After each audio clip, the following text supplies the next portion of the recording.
It's September 12th and this is the roundup of this week's news on Bitcoin and crypto. The US payrolls were just revised down by nearly 1 million, the largest revision ever. That tells us the labour market is weaker than we were led to believe, and the Fed now has cover to cut deeper and faster. At the same time, $7 trillion worth in cash is sitting on the sidelines while Bitcoin's liquid supply just hit record lows. Put these together and you have the setup for the next major leg higher. Let's break it down. Alright, let's move on to this first article. As I mentioned at the outset, the US payroll figures have been revised down by almost 1 million jobs. Now, this is the largest benchmark revision ever.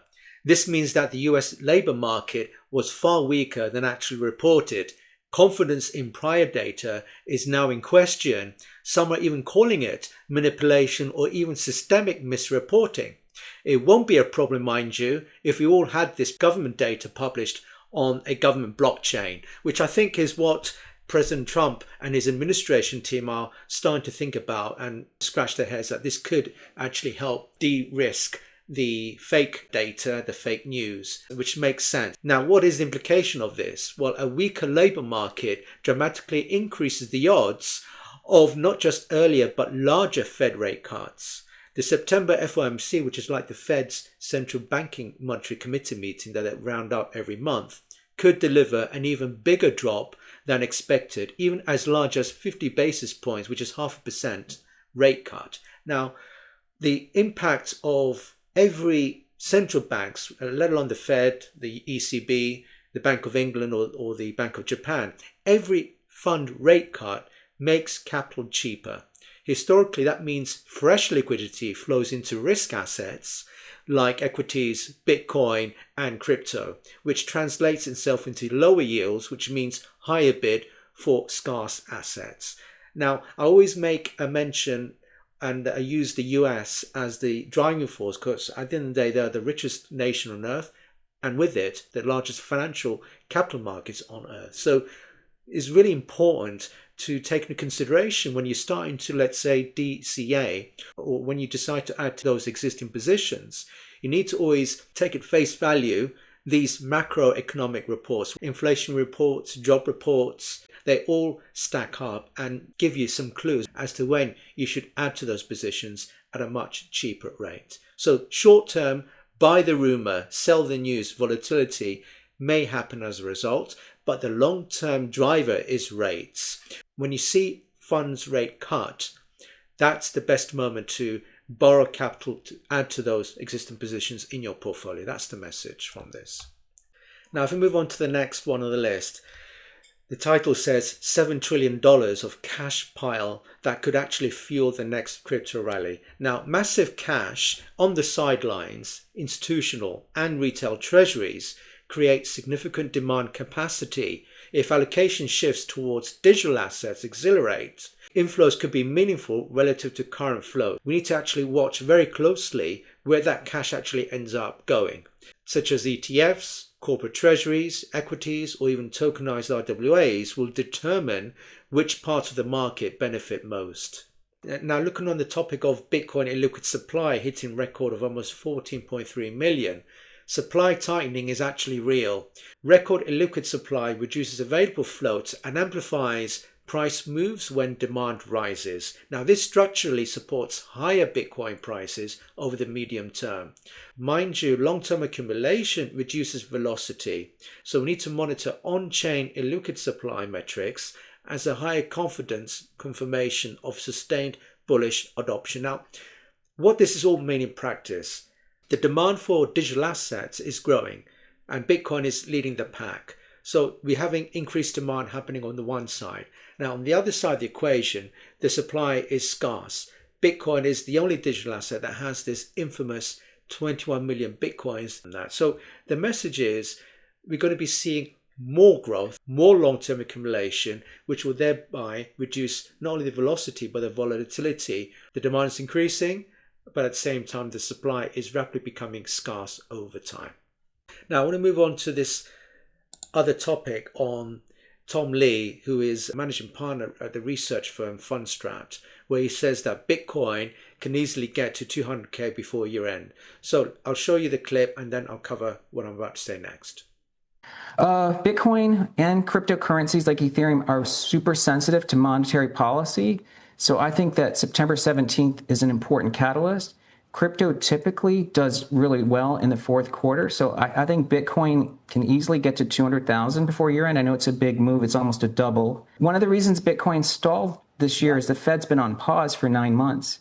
Tom Lee's view is built on rate cut expectations and continued ETF demand, which we should treat it as a macro-driven bull scenario rather than a precise prediction. It highlights market consensus that lower rates and ETF flows, which will translate into greater capital inflows into Bitcoin and leading digital assets. We need to use such calls, as I mentioned before, as probability signals. If policy and ETF flows align, price targets like $200,000 become plausible, and treat, as I said in many of my episodes, which is all the more reason why you ought to subscribe to this channel, is we need to hold on to leading assets like Bitcoin as that long-term hedge. And when there are momentary blips in the markets, we need to use those as golden opportunities, because dips are gifts, and particularly where there's going to be great expectations, as I said before, for more rate cuts throughout the remainder of this year and perhaps in the earlier Q1 and Q2 of next. We need to use those as golden opportunities to add to existing positions. So let's now move into the realm of real-world assets tokenization, which is another emphasis that I put in my channel. Now, the first of these articles is rather interesting. So this Dogecoin ETF set to go live in the US. Now, if this is actually approved, which is not, it's just filed for application, this will be the first meme coin ETF ever to be approved in the financial markets. So this will demonstrate that market structure and product innovation are broadening beyond traditional crypto, but meme coins lack the fundamental utility, so risk of speculative flows behavior is actually high. So what's the investment takeaway? We need to treat meme coin ETFs as liquidity events that can spike attention, but please not to use it as a core allocation into your portfolios. Again, I explained this in many of my episodes. For me, this is part of the digital art, digital NFT type tokens, if you put it within the grand scheme of things in crypto industry. This is not speculative. It's not meant to give you any financial return. It's just for fun and to play around the market. The fundamental thesis behind Dogecoin as being that king of all meme coins is more for community and sense of purpose, but not, as I said before, I can't stress it enough, not to be treated as a financial instrument vehicle in your portfolio. So just a word of caution there. Now let's move on to the interesting topic here around the new White House crypto advisor, Patrick Witt, calls for market structure bill to be a top priority for the administration. So these policy moves are now front and center. A market structure bill prioritized by the White House signals exhilarating regulatory clarity that institutions use to allocate capital. That reduces policy uncertainty over time. What's the implications of this in the near term?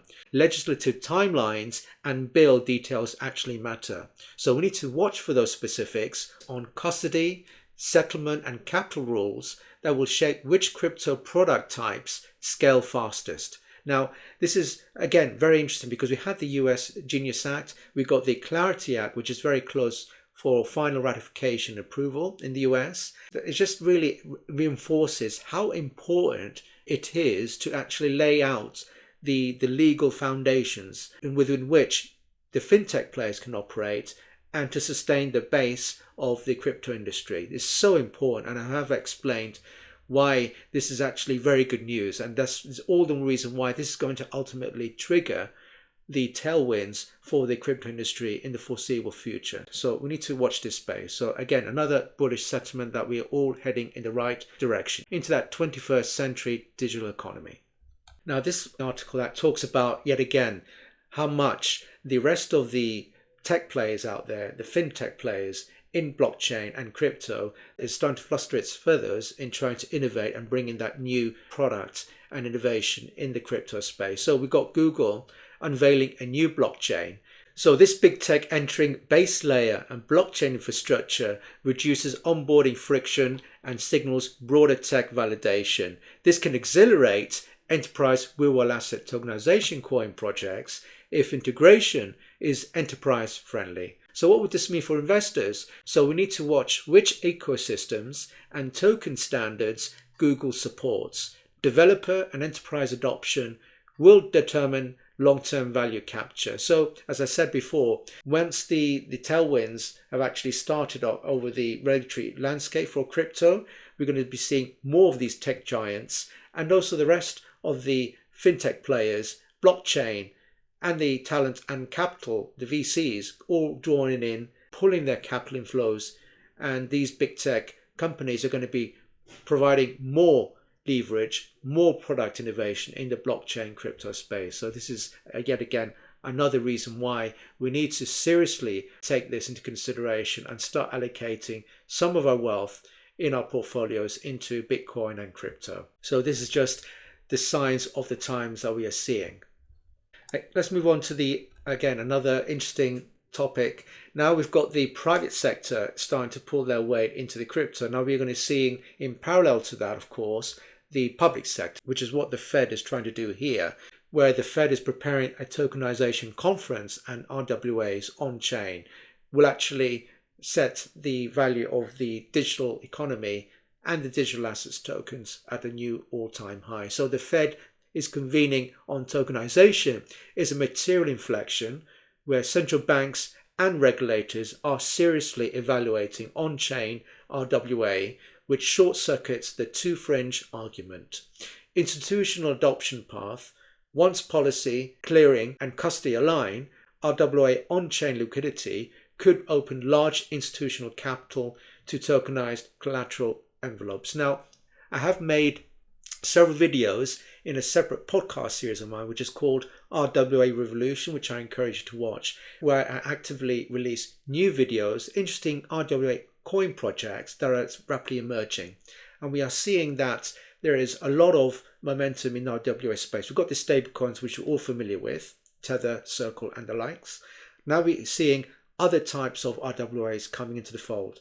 Tokenized treasuries, tokenized private credit, and tokenized everything else, right? What I mean by that is everything else that has an economic value attached. So it's not just linked with tokenizing equities and stocks on chain, but also premium real estate, arts and collectibles, even commodities, precious metals, and you've got other areas as well, other use cases that are rapidly coming unfold. So RWA, it's so important, and it makes total sense what the Fed is doing, convening and trying to be seen to be spearheading the whole theme on tokenization on the blockchain, and to see how the government agencies can get involved in blockchain, which can only be a good thing because, as I said before, blockchain is decentralized, whereas everything else in TradeFi and fiat is not. It's centralized, corruption, and all the rest of it.